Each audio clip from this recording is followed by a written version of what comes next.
Salut à toutes et à tous, c'est Azura. J'ai cru comprendre que, après ma vidéo sur Eddie Brock et celle de l'agent anti-Venom, vous vouliez encore plus de symbiotes. Cette fois-ci, on va s'intéresser à une symbiote très instable mentalement. On va parler de Scream, la symbiote psychotique. Scream apparaît la première fois dans le comics Venom Lethal Protector numéro 4, sorti en mai 1993.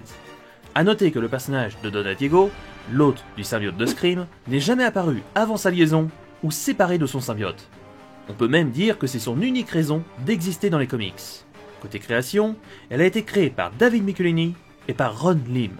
David Michelinie, qui est d'ailleurs le scénariste responsable de l'alcoolisme de Tony Stark. Sinon, pour revenir sur Scream, elle est très peu présente dans les jeux vidéo. Retenons surtout qu'elle apparaît dans Avengers Alliance et dans Spider-Man Unlimited. Bon, trêve de blabla de création, vous ce que vous voulez, c'est son histoire. Histoire que j'ai découpée en 3 grands points qui sont son adhésion à la Life Foundation, sa tentative de convaincre Venom de les aider, et comment elle est morte assassinée par un personnage très connu. Bref, c'est parti. La jeunesse de Donna Diego est assez mystérieuse. Malgré de multiples épisodes psychotiques, Donna fut acceptée en tant que gardienne de sécurité pour la Life Foundation. Dans le cadre de leur programme visant à créer une force de sécurité extrêmement puissante, la Life Foundation réussit à kidnapper Venom et utiliser son symbiote pour créer 5 nouveaux symbiotes génétiquement modifiés. 5 employés les plus compétents et les plus fiables furent alors choisis pour devenir les hôtes des symbiotes modifiés. Pour tester ces nouvelles capacités, Scream attaqua un centre commercial. Spider-Man, qui était à la recherche de Venom, attaqua Scream, qui comprit qu'elle n'était pas de taille et préféra prendre la fuite pour retourner à la Life Foundation.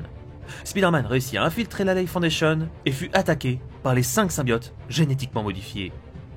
Alors que le tisseur se battait seul contre les symbiotes, Eddie Brock, qui avait réussi à se libérer, arriva au même moment. Eddie et Spider-Man réussirent à neutraliser temporairement leurs ennemis en utilisant des armes à ondes soniques avant de prendre la fuite. Dans leur évasion, Eddie tomba sur le symbiote de Venom qui libérera pour redevenir pleinement Venom. Eddie en profita alors pour assommer Spider-Man afin d'utiliser un accélérateur métabolique sur ses ennemis, ce qui sembla détruire totalement les symbiotes. En partant, Venom fit exploser le complexe, réduisant fortement les chances pour que Donna et les autres symbiotes survécurent. Cependant, la Life Foundation employa de nombreux efforts pour la survie de Donna et de ses frères. Peu de temps après, Donna partit à New York dans l'espoir de retrouver Eddie Brock. Donna et ses partenaires avaient du mal à contrôler leurs symbiotes génétiquement modifiés, et ensemble, ils espéraient que Venom les aide à contrôler leurs symbiotes. Cependant, quand Venom aperçut Scream, il l'attaqua en disant que tous les symbiotes de la Life Foundation devaient mourir. It's showtime, freaks. Scarlet Spider réussit à sauver Scream, et dans leur combat, Scarlet Spider réussit à séparer Venom de Eddie Brock et le neutralisa. Scream et les autres symbiotes décidèrent alors de libérer Eddie Brock de sa prison, toujours dans l'espoir qu'il les aiderait. Quand Eddie les aperçut, il réussit à sortir de sa cellule et attaqua un symbiote. Mais sans Venom, il fut très rapidement maîtrisé. Brock leur expliqua qu'il ne les aiderait jamais et réussit à les monter les uns contre les autres. Donna décida alors de laisser Eddie et de partir avec ses partenaires. Alors que le groupe de symbiotes essayait de se ressaisir, l'une d'entre elles fut assassinée. Donna et les autres symbiotes accusèrent alors Eddie et partirent à sa recherche une nouvelle fois. L'un d'entre eux réussit à retrouver Brock mais fut mystérieusement assassiné. Donna et les autres accusèrent Eddie et l'attaquèrent. Alors que les autres symbiotes questionnaient Eddie, ils furent tous les deux attaqués par Donna, qui était la vraie responsable des précédents meurtres. Scream, qui allait tuer Eddie Brock, fut interrompu quand le symbiote de Venom retrouva Eddie et se relia avec celui-ci. Venom réussit à repousser Scream assez longtemps avant que les forces de l'ordre n'arrivent. Scream fut alors emprisonné et Venom réussit à prendre la fuite. Des années plus tard, après son cancer, Eddie décida de partir à la chasse aux symbiotes. Il élimina d'abord Hybrid grâce à son arsenal, puis il décida d'éliminer Scream.